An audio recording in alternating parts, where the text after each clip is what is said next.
খুব সকালের প্রকৃতি, ভোর 5:30টায় কত সুন্দর তাই না? হালকা হালকা কুয়াশা, শান্তশিষ্ট পৃথিবী, এক কথায় অসাধারণ।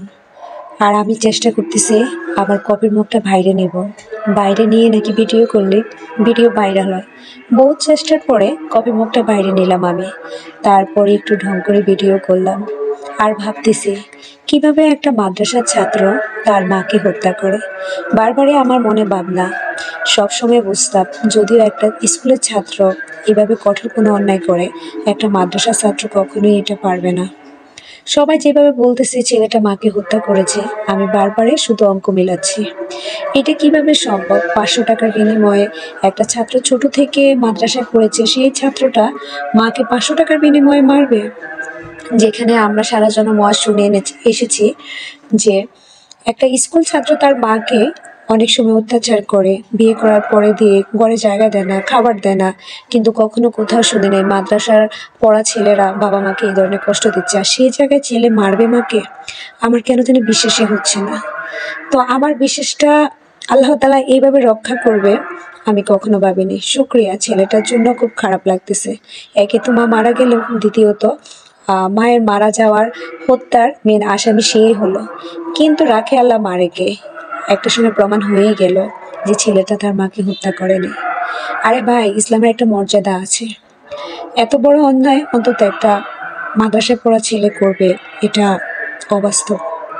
তো আসসালামু আলাইকুম, welcome to my daily kitchen and ব্লগে। আজকে আমি আপনাদের সাথে শেয়ার করব আমি দুপুরে কি কি রান্না করেছি, আর কিভাবে ভাত অতি অল্প সময়ে আমি রান্না করেছি। গ্যাসের চুলার রান্না কিভাবে সিলিন্ডার অনেকদিন ব্যবহার করবেন সেটার ভিডিও অলরেডি অনেকেই দিয়ে দিয়েছে। আমি ওই টাইপের কোনো ভিডিওই দিব না।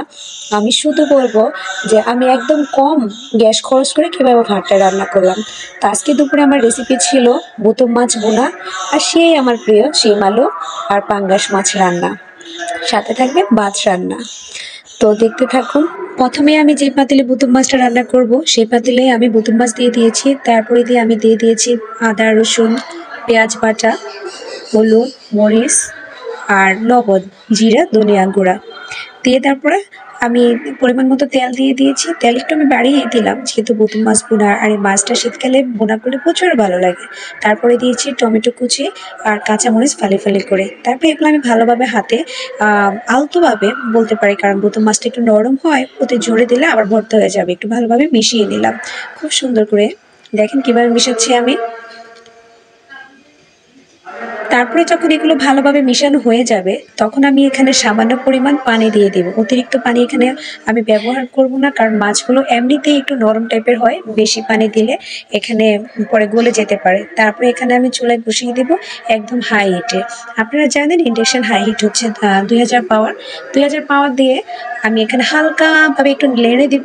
নেড়ে দেওয়ার পরে যখন এই মাছটা বলকাবে, 2-1টা বলকানো দেবে, তখনই আমি চুলার আঁচটা কমিয়ে দিব। চুলার আঁচটা কমিয়ে দেওয়ার কারণ হচ্ছে আমি এটাকে খুব আস্তে আস্তে কষাবো যেন মশলাগুলোর গন্ধ চলে যায়। যেহেতু আমি একসাথে মশলা মেখে দিয়েছি, অবশ্যই যদি ভালোভাবে কষানো না হয় তাহলে মশলার গন্ধ থেকে যাবে।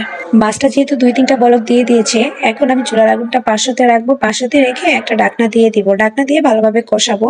মা বলতো যে সবসময় কষানোর সময় যদি ঢাকনা দেওয়া হয় তাহলে তরকারিটা কষে ভালো এবং মশলার গন্ধটাও চলে যায়। আমি এখন ঢাকনাটা তুলে নিলাম প্রায় 5 মিনিট পরে। তারপর হালকা করে আমি একটু নাড়ার চেষ্টা করলাম, কারণ জোরে নাড়লে, আমি আগেই বলেছি এটা বুতুম মাছ, এটা বাইন মাছ না। দেখতে বাইন মাছের মতো হলেও এটা বাইন মাছ না, এটা বুতুম মাছ, এটা ভেঙে যেতে পারে। তারপরে আমি এটাকে খুন্তি দিয়ে নাড়াচাড়া করলাম না, আমি এটাকে একটু হাত দিয়ে আবার ঢাকনাটা সরিয়ে নেড়ে দিলাম। নেড়ে দিয়ে আমি এখন কষানোর জন্য দিয়ে দিব আবার। এখান দিয়ে আমি শিম আলু তরকারিটা রান্না করতেছি। শিম আলু তরকারিটা যেহেতু সবাই অ্যাজ ইউজুয়াল রান্না করে, আমি আর এটা রেসিপিটা দেখালাম না। শিম আলুটা যখন মশলাতে ভালোভাবে কষে গিয়েছে তখন আমি আবার একটু নেড়ে চেড়ে তারপরে পরিমাণ মতো পানি দিয়ে দিব রান্না করার জন্য। পরিমাণ মতো পানি দিয়ে দেখেন আপনারা কতটুকু পানি দিচ্ছে। এখানে প্রায় 1/2 কেজি শিম আর 2টা আলু আমি পানি দিয়েছি 2 গ্লাসের মতো। তারপর আমি এখানে আপনাদেরকে দেখাবো আমি ভাতগুলো কোন পদ্ধতিতে রান্না করি। দেখেন আমার ভাতগুলো এখন প্রায় 3-4টা বলক দিয়েছি প্রথমেই, আরেকটা বলক দেওয়ার জন্য রেখে দিব। রেখে দেওয়ার পর আমি এখানে মাছগুলো অ্যাড করে দিব আজকে একসাথে। যেহেতু শিম আলু তরকারিটা আমি মাছটা আমার তরকারি বেশি কেউ খায় না, সেহেতু আমি মাছটা একটু আগে আগে দিয়ে দিব, তাহলে মাছের যে স্বাদটা ওইটা তরকারির ভিতরে ভালোভাবে ঢুকে যাবে। এখানে আমি কিছু কাঁচামরিচ দিয়ে দিলাম ফালি ফালি করে, তারপর ঢাকনাটা দিয়ে দিব তরকারিটা রান্না হওয়ার জন্য। এখানে আমি ভাতটা যখন 4-5টা বলক দিল তখন আমি চুলার আগুনটা বন্ধ করে একটা ঢাকনা দিয়ে দিলাম প্রায় 10 মিনিটের জন্য।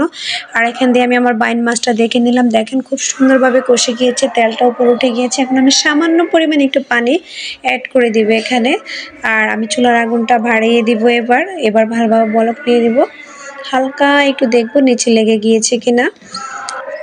আমার তরকারিটা নিচে লাগে নাই, মাশাল্লাহ কালারটাও খুব সুন্দর আসছে। এখন তরকারিটা হওয়ার জন্য রেখে দিব। এখান দিয়ে আমি ভাতটাকে 5 মিনিট পরে একটু নেড়ে দিব। দেখেন এইভাবে যদি ভাত রান্না করি তাহলে চুলার গ্যাসটা আমরা যারা সিলিন্ডার ব্যবহার করি অনেক বেশি বেঁচে যায়। 2-1টা বলকের পরে যদি ভাতের ঢাকনাটা এভাবে রেখে দিয়ে প্রায় 15-20 মিনিট পরে ভাতগুলো আপনার ঠিকা দিয়ে দেওয়া যায় তাহলে খুব সুন্দরভাবে ভাতগুলো নষ্ট হয়।